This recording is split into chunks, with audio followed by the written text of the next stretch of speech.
ঠান্ডা লেগে জ্বর হলে ঠাকুমা আমাদের রসুন ভর্তা করে খাওয়াতেন মুখে রুচি ফেরানোর জন্য। সেই রেসিপিটাই আজ আপনাদের সাথে শেয়ার করব। কম উপকরণে সহজে এই অসাধারণ স্বাদের রসুন ভর্তাটা আমি কিভাবে করি। ভিডিওটি না টেনে শেষ পর্যন্ত দেখলে আপনিও সহজে এই রসুন ভর্তাটা বানাতে পারবেন। রসুন ভর্তার জন্য বড় রসুনটা নিলেই সব থেকে বেশি ভালো হয়।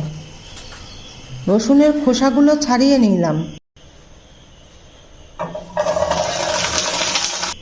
ভালো করে তেলটা গরম করে নিয়ে লো হিটে রেখেই রসুনগুলো ঢেলে দিলাম।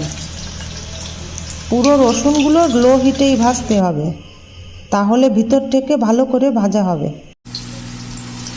ঘন ঘন নাড়া দিয়ে রসুনগুলো হালকা বাদামি করে ভেজে দিলাম কয়েকটা শুকনো মরিচ। একই সাথে এগুলোরও নাড়া দিয়ে ভাজবো। রসুনগুলো এক পাশে করে এর মধ্যেই দিলাম কতগুলো জিরে। এরপর পেঁয়াজ কুচি। সব কিছুই একসাথে ভাজবো, কিন্তু মনে রাখতে হবে রসুনগুলো যেন বেশি ভাজা হয়ে কালো না হয়ে যায়, তাহলে তেতো হয়ে যাবে। রসুন ভর্তার স্বাদ আরও বাড়াতে কয়েকটা চিংড়ি মাছ দিলাম। আপনি চাইলে এটা স্কিপও করতে পারেন।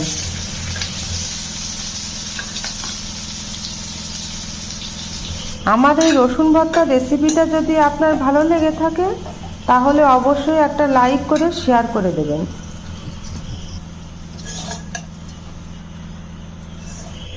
এই ভর্তাটা মিক্সিতেও করা যায়, তবে পাটায় যদি বাটা হয় তবে এর স্বাদ হয়ে যায় দ্বিগুণ। একবার এই পদ্ধতিতে রসুন ভর্তা বানিয়ে দেখুন, পরিবারের সবাই এই ভর্তা বারবার খেতে চাইবে। এই রকম আরও মজাদার রেসিপি দেখতে দেবী কিচেন ব্লগটাকে অবশ্যই সাবস্ক্রাইব করে রাখবেন। আপনার প্রতিদিনের সাধারণ রান্নায় অবশ্যই কাজে লাগবে। সব কিছু একসাথে ভালো করে বেটে নিছি। এখন দিলাম কালো সরিষা আর লবণ। কালো সরিষা আর লবণ দেওয়ার পর দিলাম কতগুলো পেঁয়াজ কুচি। পেঁয়াজ কুচিগুলোর আধ ভাঙা করে নেব।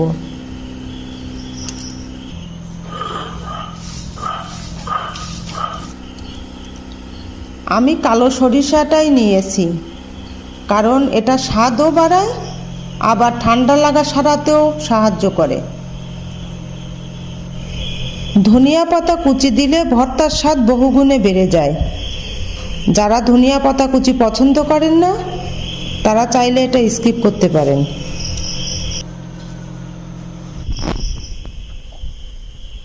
এখন দিলাম সরিষার তেল দিয়ে সব কিছু খুব ভালো করে মাখে নিলাম।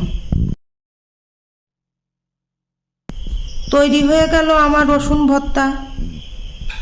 যারা সরিষার তেলের কাঁচা গন্ধ পছন্দ করেন না তারা তেল গরম করে ঠান্ডা করেও দিতে পারেন, তাহলে আর কাঁচা গন্ধ থাকবে না। রসুন ভর্তাটা বাড়িতে করে খেয়ে একবার জানাবেন কেমন হলো। আগামী ভিডিও দেখার আমন্ত্রণ রইল। সবাই সেই পর্যন্ত ভালো থাকবেন। ভিডিওটা দেখার জন্য অনেক অনেক ধন্যবাদ।